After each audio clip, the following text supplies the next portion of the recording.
ناظرین،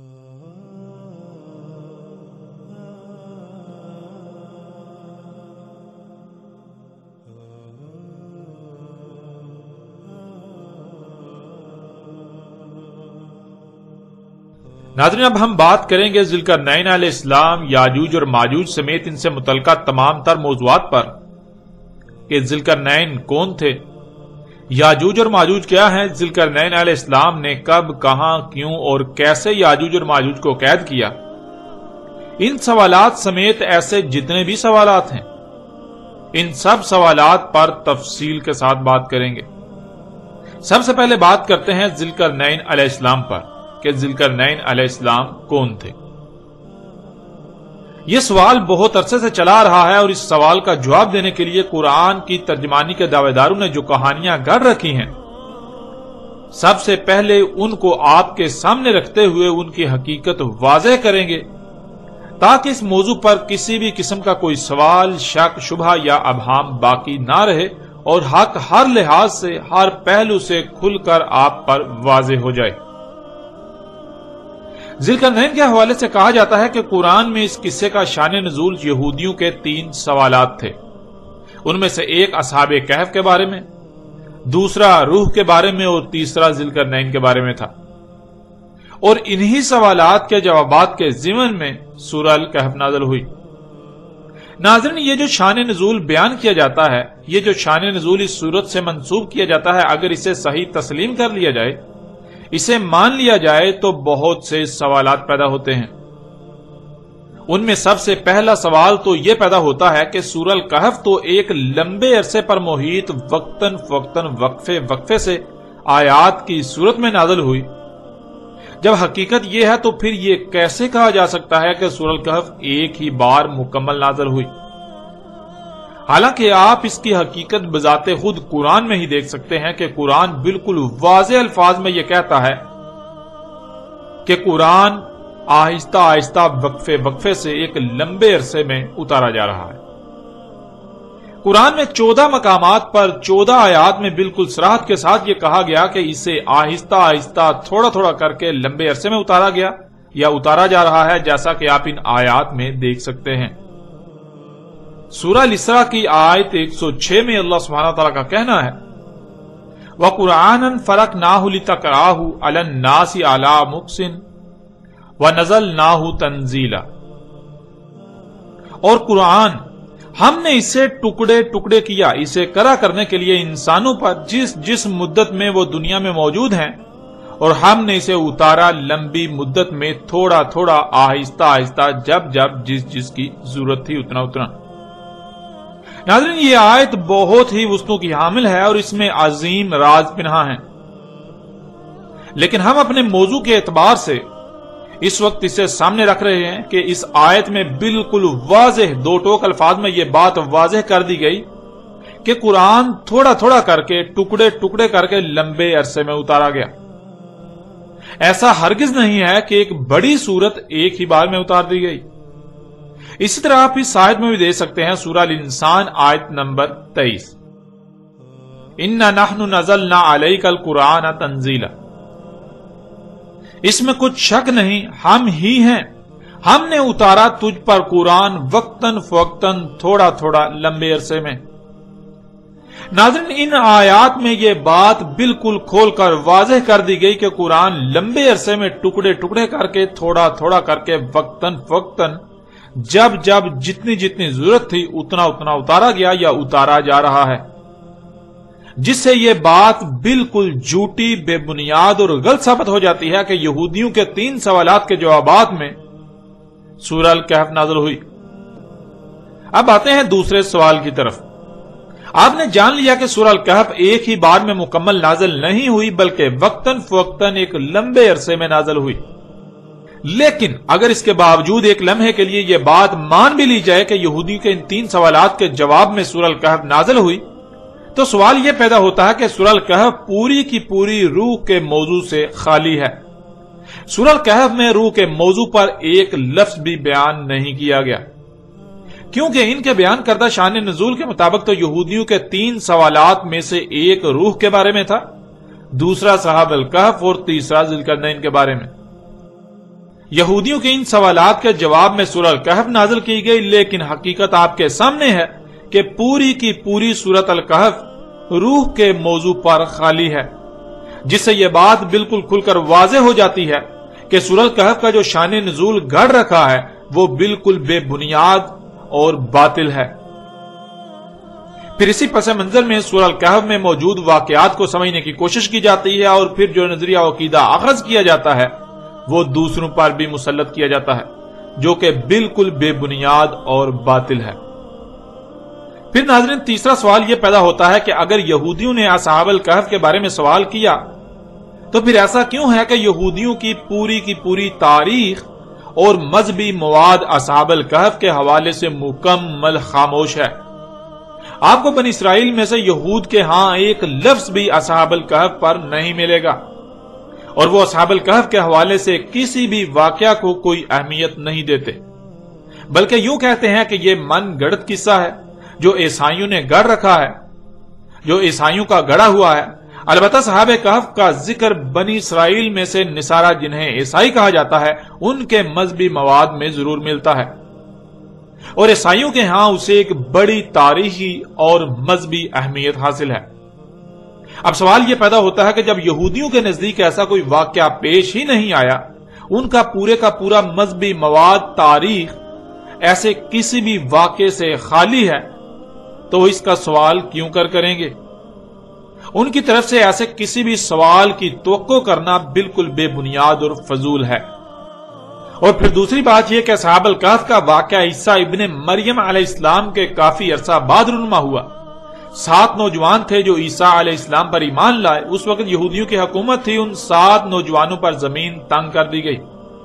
اور انہیں دین کی خاطر ہجرت کرنا پڑی، لیکن جب کوئی بھی جائے پناہ نہ پائی تو رب سے خالص اپنی طرف سے حفاظت کرنے کی دعا کی، اور رب نے ان کی حفاظت کی۔ یہ واقعہ یہودیت کی بنیاد اکھاڑ دینے کے لیے کافی تھا، اس لیے یہود ایسے کسی بھی واقعے کو سرے سے تسلیم ہی نہیں کرتے، کیونکہ انہیں علم ہے کہ اگر وہ اسے تسلیم کریں گے یا اس واقعے پر کسی بھی قسم کی کوئی بات کریں گے تو یہودیت باطل ثابت ہو جائے گی۔ اس لیے پھر یہ کیسے ممکن ہے کہ یہودی اصحاب الکہف کے بارے میں سوال کریں جبکہ وہ خود اس واقعہ کو تسلیم ہی نہیں کرتے، بلکہ یہود کے نزدیک تو ایسا کوئی واقعہ وقوع پذیر ہی نہیں ہوا، یہ من گڑت ہے۔ پھر چوتھا سوال یہ پیدا ہوتا ہے کہ یہودیوں کا ان 3 میں سے ایک سوال روح کے بارے میں تھا، اور اس کے جواب میں سورہ الکہف نازل ہوئی، لیکن آپ جانتے ہیں کہ روح کے بارے میں تو سورہ الکہف مکمل خاموش ہے، اور روح کا ذکر تو سورہ بنی اسرائیل میں ہے، اور سورہ بنی اسرائیل میں روح کا ذکر آنا ہی اس کا جواب ہے کہ روح کے بارے میں سوال بنی اسرائیل کا تھا۔ اور بنی اسرائیل صرف یہود ہی نہیں بلکہ وہ بھی ہیں جو بعد میں عیسیٰ علیہ السلام پر ایمان لائے اور پھر بعد میں جا کر دل ہوئے، یعنی صراط مستقیم سے ہٹ گئے، جنہیں عیسائی کہا جاتا ہے۔ روح عیسائیت میں شروع سے ہی موضوع بحث رہی، عیسیٰ ابن مریم علیہ السلام کی وجہ سے، اور روح کے بارے میں سوال نصارہ کی طرف سے تو ہو سکتا تھا لیکن یہود کی طرف سے ہرگز نہیں۔ ناظرین، اب آتے ہیں قصہ شان نزول میں یہودیوں کی طرف منسوب کیے جانے والے تیسرے سوال کی طرف، جو ہمارے موضوع سے تعلق رکھتا ہے کہ ذوالقرنین کے بارے میں سوال بھی یہودیوں کی طرف سے تھا۔ جس پس منظر کی بنیاد پر یہ کہا جاتا ہے کہ یہودیوں نے سوال کیا، اس پس منظر میں ایسا کوئی تاثر نہیں ملتا کہ یہودی ایسا کوئی سوال کر سکتے تھے، اس لیے کہ یہودیوں کے پورے مذہبی اور تاریخی مواد میں ذوالقرنین کے حوالے سے کوئی دور دور تک اشارہ نہیں ہے، نہ ہی ایسا کوئی نام یہودیوں کے ہاں کوئی وجود رکھتا تھا اور آج بھی وجود رکھتا ہے۔ لیکن اگر دوسرے پس منظر میں دیکھیں تو یہ بات ثابت ہو جاتی ہے کہ ذوالقرنین کے بارے میں سوال بھی یہودیوں کی بجائے عیسائیوں نے ہی کیا تھا۔ وہ اس لیے کہ اگر یہ تسلیم کر لیا جائے کہ ذوالقرنین سلیمان علیہ السلام تھے تو یہودیوں کا سلیمان علیہ السلام کے بارے میں عقیدہ ہے کہ وہ ایک تو نبی نہیں تھے اور دوسرا ان کی موت شرک پر ہوئی۔ انہوں نے اپنی زندگی کے آخری وقت میں بہت سے اوثان بنا لیے تھے جن کی وہ غلامی کرتے تھے۔ اوثان کہتے ہیں انسان کی خلق کردہ ان ایجادات کو جنہیں انسان سہولتوں کا نام دیتا ہے، جیسے آج مشینیں، گاڑیاں، جہاز وغیرہ، اور ان کی غلامی انہی کے حصول کے لیے ان کے پیچھے استعمال کیے جانے والے وقت کو کہا جاتا ہے۔ یہود کا نظریہ یہ ہے کہ سلیمان بن داؤد نے اپنی زندگی کا مقصد و مشن ہی ایسی اشیاء کی تخلیق اور استعمال کو بنا لیا تھا، لہٰذا وہ کافر اور مشرک تھا، اور اسی حالت میں سلیمان کی موت ہوئی۔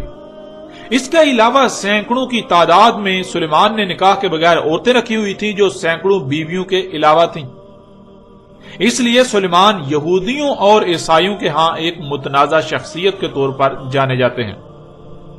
سلیمان علیہ السلام کے کفر و شرک کی گواہی یہودیوں کے صرف کسی عالم وغیرہ کا عقیدہ نہیں بلکہ باقاعدہ ان کی خود ساختہ آسمانی کتابوں کا مجموعہ عہد نامہ قدیم میں بھی درج ہے، اور عہد نامہ قدیم کی آسمانی کتابیں جتنے یہود کے لیے مقدس ہیں اتنی ہی نصارہ کے لیے بھی۔ یوں نہ صرف یہودی بلکہ عیسائی بھی سلیمان علیہ السلام کے بارے میں یہی نظریہ رکھتے ہیں، لیکن عیسائیوں کے ہاں آخری حجت عہد نامہ جدید یعنی انجیل ہے، اس لیے وہ پرانے عہد نامے میں تحریف وغیرہ کو ممکن سمجھتے ہیں۔ اس لیے اگر کوئی بات پرانے عہد نامہ میں موجود ہو اور اس کے برعکس کوئی بات کہیں سے معلوم ہو تو وہ کوشش کرتے ہیں کہ آنکھیں بند کر کے پرانے عہد نامے کو تسلیم کرنے کی بجائے تحقیق کی جائے، لیکن یہود اس بات کو سننے کے لیے تیار ہی نہیں کہ عہد نامہ قدیم میں کوئی تبدیلی یا تحریف ہے، اور وہ کسی ایسی بات کو تسلیم کریں جو عہد نامہ قدیم کے مخالف ہو، یہ یہودیوں کے عقائد کی نفی تصور کیا جاتا ہے۔ پھر یہ سمجھنا کہ یہودی ایسا سوال کریں گے یہ بالکل بے بنیاد اور باطل ثابت ہو جاتا ہے۔ البتہ جب محمد علیہ السلام کو مبعوث کیا گیا تو قرآن میں سلیمان علیہ السلام کے بارے میں نہ صرف یہودی کے عقائد و نظریات کی تردید کی گئی بلکہ سلیمان علیہ السلام کو اللہ سبحانہ و تعالیٰ نے اپنا صالح نبی اور صالح حکمران قرار دیا، اور دو ٹوک الفاظ میں یہ واضح کر دیا کہ سلیمان کافر و مشرک نہیں تھا۔ یوں یہ بات بھی واضح ہو جاتی ہے کہ اگر ذوالقرنین سلیمان علیہ السلام تھے تو پھر نصارہ کی طرف سے سوال کیا گیا کہ یہود تو اس شخصیت یعنی سلیمان کے بارے میں ایسا عقیدہ و نظریہ رکھتے ہیں اور ہماری انجیل تو اس پر بالکل خاموش ہے، تو اے محمد آپ بتائیں کہ آیا یہود اس بارے میں سچے ہیں یا پھر حقیقت کیا ہے؟ یہود داؤد کے بیٹے سلیمان کے بارے میں جو عقیدہ و نظریہ رکھتے ہیں کہ وہ کافر و مشرک تھا، اس پر طرح طرح کے الزامات لگاتے ہیں، آیا وہ اپنے اس عقیدے میں سچے ہیں یا پھر حقیقت اس کے برعکس ہے؟ لہٰذا آپ اس کی وضاحت کریں۔ اور قرآن میں جب اللہ سبحانہ و تعالیٰ نے اس واقعہ کا ذکر کیا تو سلیمان کی جگہ لفظ ذوالقرنین استعمال کیا۔ آگے چل کر اس پر مزید تفصیل کے ساتھ بات ہوگی۔ ناظرین، قدیم علماء مفسر و مفکر قرآن کے طور پر جانے پہچانے جانے والوں کی اکثریت کے نزدیک قرآن میں مذکور ذوالقرنین وہ شخصیت ہے جسے لوگ انگلش میں الیگزینڈر دی گریٹ اور اردو میں اسکندر اعظم کے نام سے جانتے ہیں، لیکن اس نظریے پر تنقید کرنے والوں کی ایک بڑی تعداد رہی جنہوں نے اسکندر اعظم یونانی کے ذوالقرنین ہونے پر بہت سے ایسے اعتراضات اٹھائے کہ اسے ذوالقرنین ماننے والے بھی ان سوالات کے جوابات نہ دے سکے اور الٹے عاجز آ گئے۔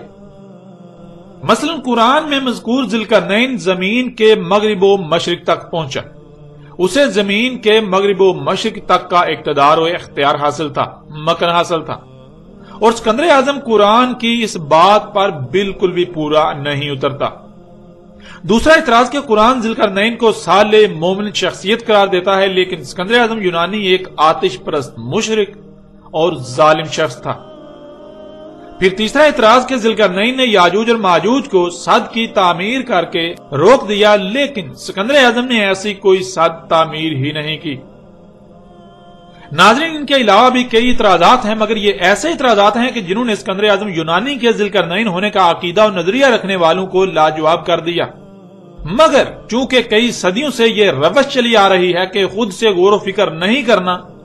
خود سے غور و فکر کر کے کوئی نئی بات اخذ نہیں کی جا سکتی سوائے اسی کے جو آباء و اجداد سے نسل در نسل چلا رہا ہے، اس لیے آج تک ہر کوئی آنکھیں بند کر کے اسکندر اعظم یونانی کو ہی ذوالقرنین مانتا ہوا چلا رہا ہے، اس کے باوجود کہ کوئی بھی اسے ذوالقرنین ثابت نہیں کر سکتا۔ دوسری طرف اعتراضات اٹھانے والوں نے بھی محض اعتراضات ہی اٹھائے، وہ اس کے برعکس کسی دوسری شخصیت کو سامنے نہ لا سکے جسے وہ ذوالقرنین کہہ سکتے ہوں۔ یوں ذوالقرنین کے حوالے سے سوال مزید الجھ گیا، وقت گزرتا گیا اور زمانہ جدید میں سب سے پہلے ایک ایسی شخصیت سامنے آئی جس نے اسکندر اعظم کے ذوالقرنین ہونے کا رد کرتے ہوئے ایک نئی شخصیت کو ذوالقرنین ثابت کرنے کی بھرپور کوشش کی اور ایک دوسری شخصیت کو ذوالقرنین کے طور پر متعارف کروایا۔ زمانہ جدید کی یہ شخصیت نامور صحافی، سیاسی اور معروف مذہبی شخصیت ابوالکلام آزاد تھے،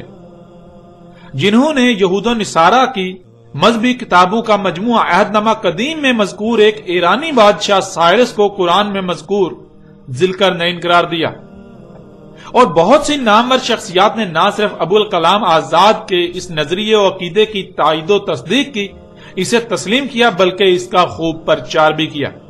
جن میں غلام احمد پرویز، ابو العلا مودودی اور ڈاکٹر اسرار احمد وغیرہ سر فہرست ہیں۔ لیکن حضرت یہ بھی اپنی جگہ اٹل حقیقت ہے کہ جیسے اسکندر اعظم یونانی آتش پرست مشرک تھا، بالکل ایسے ہی سائرس دی گریٹ ایرانی بھی نہ صرف آتش پرست مشرک بلکہ بہت بڑا ظالم و جابری شخص تھا، جس نے بستیوں کی بستیوں کو تہس نہس کیا اور اپنی سلطنت کی وسعت کے لیے آس پاس کی کمزور ریاستوں پر تسلط کے لیے انہیں کچل کر رکھ دیا، انہیں تباہ و برباد کر کے رکھ دیا، جس میں عام عوام کی ایک بہت بڑی تعداد اس ظلم و جبر کا شکار ہوئی، یہاں تک کہ یہودیوں اور عیسائیوں کے مذہبی مواد عہد نامہ قدیم یعنی پرانے عہد نامے میں بھی یہ بالکل واضح مذکور ہے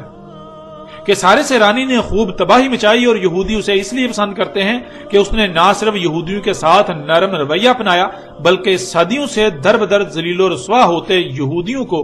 واپس اسرائیل میں لا بسایا۔ لیکن حیران کن بات تو یہ ہے کہ ان تمام تر باتوں کو نظر انداز کرتے ہوئے ابوالکلام آزاد نے صرف ذوالقرنین پر ایک نیا نظریہ دینے کے لیے، ایک نیا عقیدہ و نظریہ پیش کرنے کے لیے سائرس ایرانی مشرک عظیم کو اپنے آباء و اجداد کے نقش قدم پر چلتے ہوئے اسکندر اعظم کی طرح ذوالقرنین قرار دیا۔ اس مقصد کے لیے ابوالکلام آزاد نے تاریخ کی کتب کو کھنگالا تو دو ہی شخصیات سامنے آئیں، ایک اسکندر اعظم یونانی اور دوسرا سائرس ایرانی۔ اسکندر اعظم یونانی کو تو پہلے ہی ذوالقرنین قرار دیا جا چکا تھا، تو اس لیے اس کے مقابلے پر پیچھے ایک ہی شخصیت بچی، سائرس ایرانی، تو ابوالکلام آزاد نے اسے ہی ذوالقرنین قرار دیا۔ لیکن ناظرین، حقیقت کیا ہے؟ کیا حقیقت یہی ہے؟ کیا قدیم علماء،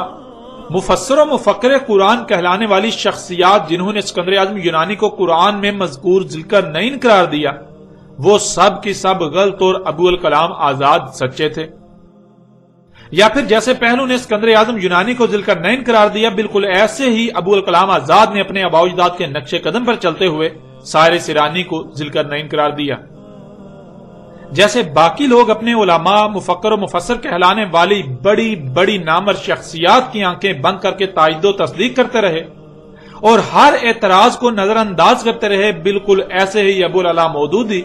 غلام احمد پرویز اور ڈاکٹر اسرار احمد جیسی شخصیات نے بھی کیا کہ جو نظریہ ابوالکلام آزاد نے پیش کیا، انہوں نے ٹھان لی کہ ہر حال میں اسی کی تائید و تصدیق اور پرچار ہی کرنا ہے، تاکہ جیسے قدیم دور میں ایسے موضوعات پر لب کشائی کرنے والوں کو نمایاں مقام حاصل ہوا، بالکل ایسے ہی آج یہ لوگ بھی نمایاں مقام حاصل کر سکیں۔ اب آتے ہیں ناظرین اس طرف کہ حقیقت کیا ہے۔ حقیقت ہر لحاظ سے کھول کر آپ کے سامنے رکھتے ہیں، پھر فیصلہ آپ کے اختیار میں ہوگا کہ حق کیا ہے اور باطل کیا ہے۔ حق و باطل میں فرق اس قدر واضح ہو جائے گا کہ آپ کو رائے برابر بھی مشکل نہیں رہے گی حق پہچاننے میں۔ وہ لوگ جنہوں نے اسکندر اعظم یونانی کو ذوالقرنین کہا یا مانتے ہیں،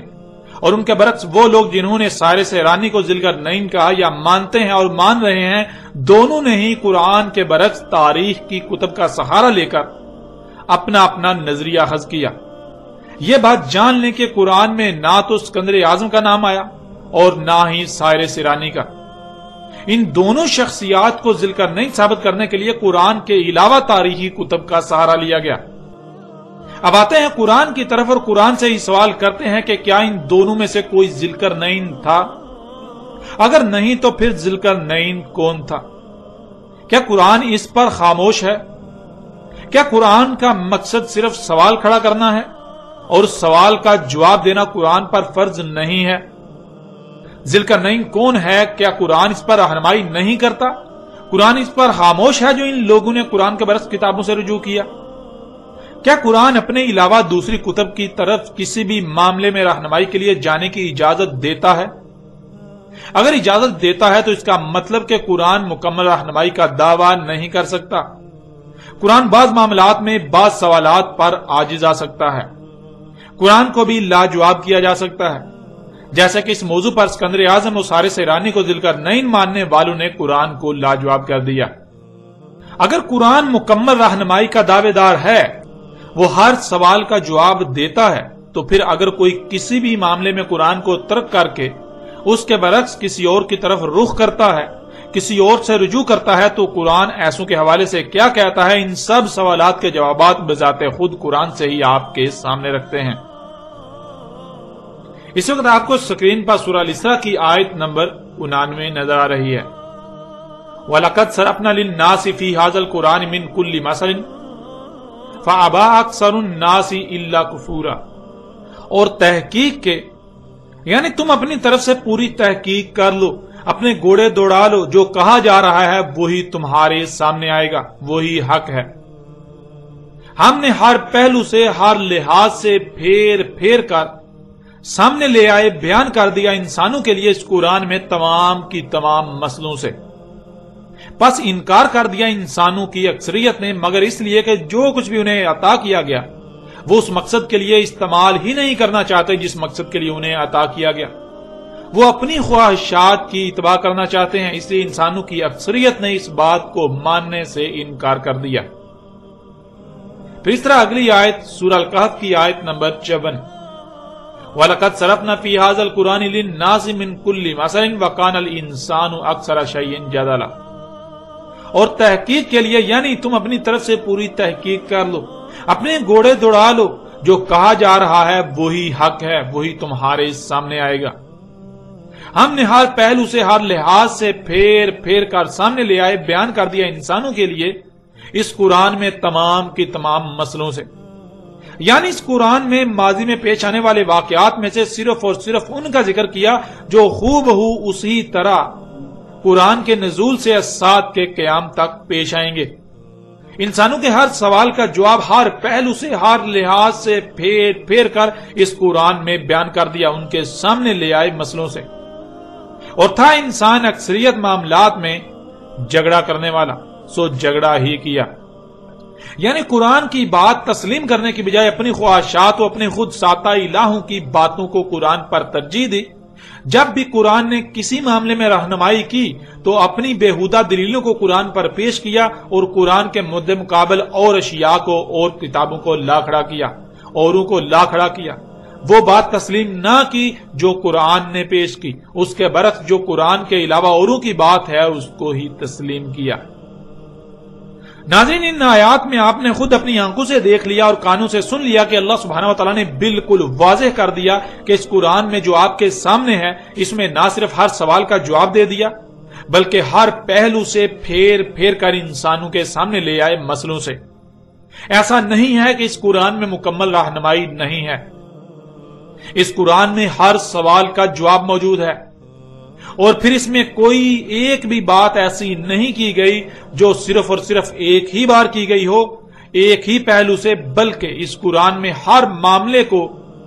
ہر بات کو جو انسانوں کو پیش آنی ہے، جو انسانوں کو پیش آنا تھا، ہر سوال کو، ہر اس سوال کو جو انسانوں کے سامنے کھڑا ہونا تھا، اسے ہر پہلو سے پھیر پھیر کر بیان کر دیا۔ ایک مقام پر ایک روح ایک پہلو سے بیان کیا تو اسی معاملے کو، اسی بات کو، اسی سوال کو دوسرے مقام پر دوسرے رخ، دوسرے پہلو سے بیان کر دیا، اسی کو تیسرے مقام پر تیسرے پہلو سے بیان کر دیا، یوں کسی ایک بھی پہلو سے اسے پوشیدہ نہیں رہنے دیا گیا۔ قرآن میں کوئی ایک بھی معاملہ، کوئی ایک بھی بات ایسی نہیں ہے جو صرف کسی ایک ہی مقام پر اور ایک ہی بار بیان کی گئی، بلکہ ہر معاملے کو ایک سے زائد مقامات پر ہر پہلو سے پھیر پھیر کر بیان کر دیا۔ کوئی سوال ایسا نہیں جس کا جواب قرآن میں موجود نہ ہو، کوئی معاملہ ایسا نہیں جس کا حل قرآن میں موجود نہ ہو۔ اور قرآن نے یہ بات بھی واضح کر دی کہ انسانوں کی اکثریت اس کا انکار کر رہی ہے، یعنی انسانوں کی اکثریت یہ ماننے کو تیار ہی نہیں کہ اس قرآن میں سب کچھ بیان کر دیا گیا۔ قرآن میں مکمل رہنمائی موجود ہے، قرآن میں ہر معاملے کا، ہر مسئلے کا حل موجود ہے، قرآن میں ہر سوال کا جواب موجود ہے، قرآن میں ہر بات کو، ہر سوال کو، ہر معاملے کو، ہر مسئلے کو ایک سے زائد مقامات پر ہر پہلو سے پھیر پھیر کر مسئلوں سے بیان کر دیا۔ انسانوں کی اکثریت یہ بات ماننے کو تیار ہی نہیں، اس کا انکار ہی کر رہی ہے، اور پھر اللہ سبحانہ تعالیٰ نے یہ بھی واضح کر دیا کہ انسانوں کی اکثریت ایسا کیوں کر رہی ہے، الا کفورا، یعنی انسانوں کو جو کچھ بھی عطا کیا گیا، خواہ وہ مال ہو، دولت ہو، اولاد ہو، یا ذہنی اور جسمانی صلاحیتیں ہوں، وہ کہیں یا کسی پر بھی اقتدار و اختیار ہو یا کچھ بھی عطا کیا گیا ہو، انسانوں کی اکثریت ان کا استعمال اس مقصد کے لیے کرنا ہی نہیں چاہتی جس مقصد کے لیے انہیں یہ سب عطا کیا گیا، یہ سب کچھ دیا گیا۔ کیونکہ اگر یہ بات مان لیں کہ قرآن میں ہر سوال کا جواب موجود ہے، ہر معاملے و مسئلے کا حل موجود ہے، تو ان کی خواہشات پر ضرب آئے گی، اور یہی یہ نہیں چاہتے، یہ اپنی خواہشات کی اتباع کرنا چاہتے ہیں، اس لیے یہ اس بات کا انکار کرتے ہیں کہ قرآن میں سب کچھ ہر پہلو سے پھیر پھیر کر مسئلوں سے بیان کر دیا گیا، مسئلوں سے سامنے لے آیا گیا۔ اس لیے یہ قرآن کے برعکس اوروں کی طرف رجوع کرتے ہیں، ان کی طرف رجوع کرتے ہیں جن سے ان کی خواہشات پر ضرب نہیں آتی، ان کی خواہشات پر ضرب نہیں پڑتی، بلکہ وہ الٹا ان کی خواہشات کے عین مطابق ہوتا ہے۔ مثال کے طور پر ناظرین، آج اکثریت کی زبانوں سے آپ سنتے ہیں، اکثریت کا کہنا ہے کہ قرآن میں سب کچھ بیان نہیں کیا گیا، قرآن میں احکامات تو ہیں لیکن ان کی تفاصیل موجود نہیں ہیں، ان کو کیسے کرنا ہے یہ نہیں بتایا گیا، کیوں کرنا ہے، کب کرنا ہے، کس طرح کرنا ہے، ان سوالات کے جوابات قرآن میں موجود نہیں ہیں۔ مثلا الصلاۃ، جس کا ترجمہ نماز کیا جاتا ہے، اور کہا جاتا ہے کہ قرآن میں صلاۃ کا حکم تو ہے لیکن طریقہ قرآن میں نہیں ہے، اور پھر یہ جہاں سے طریقہ اخذ کرتے ہیں اس صلاۃ کے نام پر ان کی خواہشات پر کوئی ضرب نہیں آتی، وہاں سے صلاۃ کے نام پر جو ان کو مل رہا ہے وہ ان کی خواہشات کے عین مطابق ہے، حالانکہ پورے کا پورا قرآن ایک ہی شے کی وضاحت کر رہا ہے، اور وہ ہے الصلاۃ۔ اگر یہ مان لیا جائے کہ قرآن میں صلاۃ کی رہنمائی موجود ہے تو دنیا کی زندگی اتنی سخت ہو جائے گی کہ جیسے آپ کو آگ میں ڈال دیا گیا ہو، اور یہی کوئی نہیں چاہتا۔ اس لیے اکثریت اس کا انکار کرتی ہے کہ قرآن میں ہر سوال کا جواب موجود ہے، کیونکہ اگر اس بات کو تسلیم کر لیا جائے گا اور اپنے ہر سوال کا جواب، ہر مسئلے کا حل قرآن میں تلاش کیا جائے گا، قرآن سے حاصل کیا جائے گا، تو انسان کو جو کچھ بھی عطا کیا گیا اس پر اس کا اپنا کوئی اختیار نہیں رہے گا، اس کو پھر خالص اللہ کی غلامی کرنا پڑے گی، اور یہی وہ نہیں چاہتا۔ اب دیکھیں سورہ نساء کی آیت نمبر 82 میں اللہ سبحانہ تعالیٰ کا کہنا ہے، افلا یتدبرون القرآن لو کان من عند غیر اللہ لوجدوا فیہ اختلافا کثیرا، کیا پس نہیں تدبر کر رہے القرآن، اور اگر تھا کسی اور سے اللہ کا علاوہ کہ تم پاتے اس میں کثیر اختلاف، یعنی ایسا نہیں ہے کہ اس قرآن میں ایک مقام پر کچھ کہا جا رہا ہے اور دوسرے مقام پر اس کے برعکس کچھ اور دوسری بات کہی جا رہی ہے۔ اگر تم اس قرآن میں ایسی شے پاؤ، اختلاف پاؤ، تو پھر یہ اللہ کی طرف سے نہیں ہے بلکہ یہ غیر اللہ کی طرف سے ہے۔ ناظرین، اللہ سبحانہ و تعالیٰ کی طرف سے کھلم کھلا اعلان ہے کہ اگر یہ قرآن غیر اللہ کی طرف سے ہوتا تو تم اس میں کثیر اختلاف پاتے، یعنی اگر ہم اس آیت کو صرف پیچھے بیان کی جانے والی 2 آیات کے تناظر میں دیکھیں تو ایسا ممکن ہی نہیں کہ اللہ سبحانہ و تعالیٰ نے قرآن میں جو سوالات اٹھائے ہوں یا جو بھی احکامات دیے ہوں، جو بھی کہا ہو، ان کے جوابات بھی قرآن میں نہ دیے ہوں، حتیٰ کہ انسان کے اس دنیا میں موجود رہنے تک پیش آنے والے کسی بھی معاملے کا حل ایسا نہیں ہے کہ قرآن میں نہ ہو، کسی بھی قسم کے پیدا ہونے والے سوال کا جواب قرآن میں نہ ہو، یہ ممکن ہی نہیں، کیونکہ اگر ایسا ہو تو گویا کہ قرآن میں اختلاف ہے۔ ایک طرف اللہ سبحانہ تعالیٰ کا کہنا ہے کہ اس قرآن میں سب کچھ ہر طرف سے پھیر پھیر کر بیان کر دیا، ہر پہلو سے پھیر پھیر کر انسانوں کے لیے ان کے سامنے لے آئے مسئلوں سے، اور دوسری طرف اللہ سبحانہ و تعالیٰ نے ایسے سوالات کے جوابات ہی نہ رکھے جو بڑے بڑے سوالات ہیں، جن کے جوابات جاننا بہت ضروری ہیں۔ قرآن خود ہی سوال کھڑا کرے اور اس کا جواب ہی نہ دے، ایسی صورت میں تو یہ پھر اللہ کی طرف سے نہ ہوا بلکہ غیر اللہ کی طرف سے ہوا، جو کہ بالکل ناممکن ہے۔ اب ناظرین غور کریں، اللہ سبحانہ تعالیٰ کا کہنا ہے کہ ہر سوال کا جواب اس قرآن میں ہر پہلو سے پھیر پھیر کر مختلف مقامات پر بیان کر دیا، انسانوں کے لیے سامنے لے آئے مسئلوں سے۔ اور اگر کوئی سوال کھڑا ہو اور آپ یہ کہیں کہ اس قرآن میں اس کا جواب نہیں ہے تو پھر اس کا مطلب کیا ہے؟ ایک ہی صورت ہے، یا تو قرآن جھوٹا اور آپ سچے ہیں، یا پھر قرآن جھوٹا نہیں، قرآن تو سچا ہے اور آپ اپنے دعوے میں جھوٹے ہیں۔ آپ قرآن پر الزام لگا رہے ہیں، آپ قرآن پر اور اللہ پر افترا کر رہے ہیں۔ اور ناظرین ذرا غور کریں، اگر کوئی سوال پیدا ہوتا ہے تو آپ اس سوال کا جواب قرآن سے حاصل کرنے کی بجائے اس قرآن کے برعکس کسی اور کی طرف رجوع کرتے ہیں، تو آپ کا یہ عمل کس بات کا اعلان کر رہا ہے؟ کیا آپ اپنے عمل سے یہ اعلان نہیں کر رہے کہ قرآن کے پاس آپ کے سوال کا جواب موجود نہیں ہے؟ کیا آپ اپنے عمل سے یہ اعلان نہیں کر رہے کہ قرآن میں اختلاف موجود ہے؟ ایک طرف قرآن ہر سوال کا جواب دینے کا دعویٰ کرتا ہے اور دوسری طرف آپ کے سوال کا جواب قرآن کے پاس ہے ہی نہیں۔ اسی لیے تو آپ نے قرآن کے برعکس کسی اور سے رجوع کیا اپنے سوال کے جواب کے لیے۔ اب ناظرین ذرا غور کریں، جن جن لوگوں نے اسکندر اعظم یا سائرس ایرانی کو ذوالقرنین کہا ثابت کرنے کی کوشش کی، اور جو بھی ان میں سے کسی ایک بھی شخصیت کو ذوالقرنین مان رہے ہیں، کیا ان کو ان کے سوال ذوالقرنین کون ہے کا جواب قرآن نے دیا؟ کیا انہوں نے اپنے سوال کا جواب قرآن سے حاصل کیا؟ اگر یہ جواب قرآن سے ہے تو غلط ہو ہی نہیں سکتا، اور اگر قرآن سے نہیں تو نہ صرف ان کو جواب غلط ملا بلکہ انہوں نے قرآن پر افترا کیا۔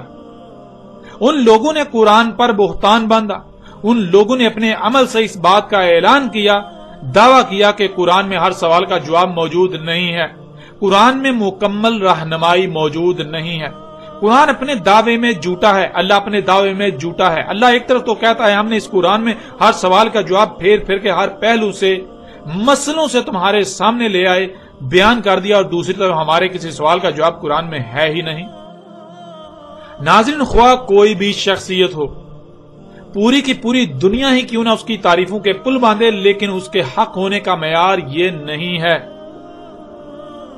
بلکہ حق ہونے کا معیار وہ ہے جو اللہ سبحانہ و تعالی نے طے کر دیا، اس ذات نے جس نے وجود دیا۔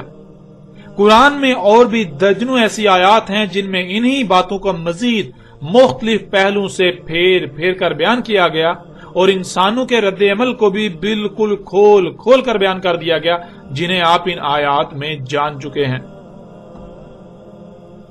ناظرین قرآن نے بالکل واضح اور دو ٹوک الفاظ میں اسکندر اعظم اور سائرس ایرانی کے ذوالقرنین ہونے کی نفی کر دی، اور جن لوگوں نے ان شخصیات کو ذوالقرنین بنایا ہوا تھا ان کی حقیقت بھی اللہ سبحانہ و تعالی نے چاک کر کے رکھ دی۔ ناظرین جن لوگوں نے اسکندر اعظم یا پھر سائرس ایرانی کو ذوالقرنین کہا، ثابت کرنے کی ناکام کوشش کی یا تسلیم کیا، ان تمام کے تمام لوگوں نے اپنی زبان سے اس بات کا اقرار کیا کہ قرآن میں ذوالقرنین کا ذکر تو آیا ہے، لیکن قرآن اس سوال کا جواب نہیں دیتا کہ ذوالقرنین کون تھا۔ اس لیے ہمیں اس سوال کے جواب کے لیے قرآن کے علاوہ دوسری تاریخی کتب کا سہارا لینا پڑا۔ آپ جان چکے ہیں کہ یہ لوگ اپنے دعوے میں بالکل بے بنیاد اور جھوٹے ہیں۔ یہ ان کا کہنا ہے کہ قرآن میں ان کے سوال کا جواب نہیں، اللہ نے یا قرآن نے ایسا ہرگز نہیں کہا، بلکہ اللہ نے تو اس قرآن میں ان کے بالکل برعکس ایک دوسری بات کی، یہ دعویٰ کیا کہ اس قرآن میں سب کا سب ہر پہلو سے پھیر پھیر کر تمہارے سامنے لے آئے، اور وہ بھی مسئلوں سے۔ اور اگر کوئی یہ کہتا ہے کہ قرآن میں کسی سوال کا جواب موجود نہیں ہے تو اس میں قرآن کا قصور نہیں ہے، بلکہ قصور اس کا اپنا ہے۔ قصور اس کا ہے جو ایسا کہہ رہا ہے، جسے قرآن میں اس سوال کا جواب نہیں مل رہا، وہ اللہ کے قانون میں اندھا ہو چکا ہے، اسے اپنے اندھے پن کے علاج کی ضرورت ہے، نہ کہ اللہ اور اس کے قرآن الحکیم پر بہتان کی ضرورت۔ وہ اس معیار پر، اس قانون پر پورا ہی نہیں اتر رہا جس معیار پر، جس قانون پر پورا اترنے سے قرآن اپنے راز کھولتا ہے۔ اس لیے اسے اپنے گریبان میں جھانکنا چاہیے، اپنی ذات میں جھانکنا چاہیے کہ وہ اس کے اندر جو خامیاں ہیں، جو کمیاں ہیں، جو کجیاں ہیں، جو کوتاہیاں ہیں، وہ ان کو دور کرے، اپنی اصلاح کرے، اپنے آپ کو اس معیار پر، اس مقام پر لا کھڑا کرے جس مقام پر آنے سے قرآن اپنے راز کھولتا ہے، نہ کہ وہ الٹا اپنی غلطی کو قرآن پر تھوپنا شروع کر دے، قرآن پر اور اللہ پر بہتان باندھنا شروع کر دے۔ ان لوگوں نے کہا کہ قرآن میں اس سوال کا جواب موجود نہیں، اس لیے ہم نے قرآن کے علاوہ دوسری تاریخ کی کتابوں سے رجوع کیا اور ہمیں قرآن کے برعکس ان تاریخی کتابوں نے ہمارے سوال کا جواب دیا۔ تو ان کے اس قول کا قرآن میں اللہ سبحانہ تعالی نے کس طرح رد کر دیا، اسے بھی آپ کے سامنے رکھتے ہیں۔ اس وقت آپ کو اسکرین پر سورہ زمر کی آیت نمبر 23 نظر آ رہی ہے۔ اللہ نزل احسن الحدیث، اللہ نے اتاری احسن الحدیث۔ حدیث کہتے ہیں تاریخ کو۔ انسان کا معاملہ یہ ہے کہ جب بھی وہ کوئی ایسا کام کرتا ہے یا اسے ایسا معاملہ پیش آتا ہے جس سے اس کا پہلی بار واسطہ پڑتا ہے، تو وہ رہنمائی کے لیے کسی ایسے کو تلاش کرتا ہے جس کا اس سے پہلے اسی کام سے واسطہ پڑ چکا ہو، تاکہ اس کی تاریخ سے استفادہ کیا جا سکے۔ یوں نہ صرف بہتر طریقے سے اس مسئلے یا معاملے سے نپٹا جا سکے گا، بلکہ ہر ممکن حد تک نقصان سے بچا جا سکتا ہے۔ بالکل ایسے ہی جیسے آپ اپنی زندگی میں پہلی بار کوئی قیمتی شے خریدتے ہیں جس کے بارے میں پہلے سے آپ کے پاس کوئی علم نہیں ہوتا، تو آپ کسی ایسے شخص سے رہنمائی لیتے ہیں جو آپ سے پہلے اس شے کو خرید کر استعمال کر چکا ہوتا ہے۔ اگر کوئی ایسا شخص نہ ملے تو آپ کسی ایسے شخص کی تاریخ سے رہنمائی لیتے ہیں تاکہ کسی بھی قسم کی غلطی یا نقصان سے بچا جا سکے۔ یہی معاملہ دنیا میں آباد مجموعی طور پر انسانوں کا ہے۔ جب بھی انسانوں کو کوئی مسئلہ پیش آتا ہے تو رہنمائی کے لیے تاریخ سے رجوع کرنا ناگزیر ہوتا ہے، اس لیے یہ تاریخ سے رجوع کرتے ہیں، اور اسی مقصد کے لیے اللہ سبحانہ و تعالی نے احسن الحدیث اس قرآن کی صورت میں اتاری۔ یعنی یہ قرآن ایسی تاریخ ہے جس سے حسن کوئی تاریخ نہیں ہے، یہ قرآن احسن تاریخ ہے۔ ایسی ہی ایک دوسری آیت آپ کو قرآن میں ملے گی جس سے آپ اس آیت کو بآسانی سے سمجھ سکتے ہیں، اور وہ آیت ہے سورہ المومنون کی آیت نمبر 14۔ اللہ احسن الخالقین، خالقین جمع کا صیغہ ہے جس کے معنی ہیں ایک سے زائد خلق کرنے والے۔ ان میں اللہ حسن خالق ہے، تو جو حسن ہو، جس سے حسن کوئی نہ ہو، اسے اخذ کیا جائے گا، اسی کو خالق بنایا جائے گا۔ یعنی ایسا نہیں ہے کہ اللہ خلق کرنے والوں میں حسن خالق ہے، اللہ حسن خالق ہے، اس بات کا محض زبان سے اقرار کرنا ہے، اور اللہ کے علاوہ اوروں کو بھی خالق بنایا جا سکتا ہے، ایسا ہرگز نہیں، ایسا قطعاً نہیں۔ اللہ احسن الخالقین کا مطلب یہ ہے کہ جو احسن خالق ہے اسے ہی اخذ کیا جائے گا، اور جو احسن نہیں ہے اسے ترک کر دیا جائے گا۔ تو اللہ احسن خالق ہے، اس لیے خالقین میں سے جو احسن ہے، اللہ احسن خالق ہے، صرف اور صرف اللہ ہی کو خالق بنایا جائے گا، اور اللہ کے علاوہ جو بھی خالقین ہیں، جو خالق ہیں جو کہ احسن نہیں ہیں، انہیں ترک کر دیا جائے گا، انہیں خالق نہیں بنایا جائے گا، انہیں اخذ نہیں کیا جائے گا۔ اللہ احسن الخالقین کا مطلب ہے کہ اللہ سے احسن کوئی خالق نہیں ہے، تو جو احسن خالق ہے اسے اخذ کیا جائے گا، اس کے علاوہ باقی سب کی نفی کی جائے گی، باقی سب کا رد کر دیا جائے گا، باقی سب کے سب کو کوڑے میں پھینک دیا جائے گا۔ تو بالکل ایسے ہی اللہ نزل احسن الحدیث، جو حدیث یعنی تاریخ اللہ نے اتاری ہے وہ احسن تاریخ ہے، اس سے حسن کوئی تاریخ نہیں ہے، اس لیے جو احسن ہے اسے اخذ کیا جائے گا، باقی سب کا رد کر دیا جائے گا۔ جب اللہ کسی بھی معاملے یا مسئلے میں رہنمائی کے لیے قرآن کو احسن الحدیث قرار دے رہا ہے، تو اگر کوئی احسن تاریخ کو چھوڑ کر جو احسن نہیں ان سے رہنمائی لیتا ہے، تو کیا وہ تاریخ کی کتابیں اس کی حاجت کو پورا کر سکتی ہیں؟ اسے بہتر جواب دے سکتی ہیں؟ اس کی بہتر رہنمائی کر سکتی ہیں؟ اسے صحیح جواب دے سکتی ہیں؟ نہیں، بالکل نہیں۔ جن کی اپنی کوئی بنیاد نہیں، جو خود خامیوں خرابیوں سے بھرپور ہوں، جو احسن نہیں ہیں، وہ کسی دوسرے کو نفع کیسے دے سکتی ہیں؟ جو تاریخ احسن ہے ہی نہیں، کیا وہ سوال کا احسن جواب دے سکتی ہے؟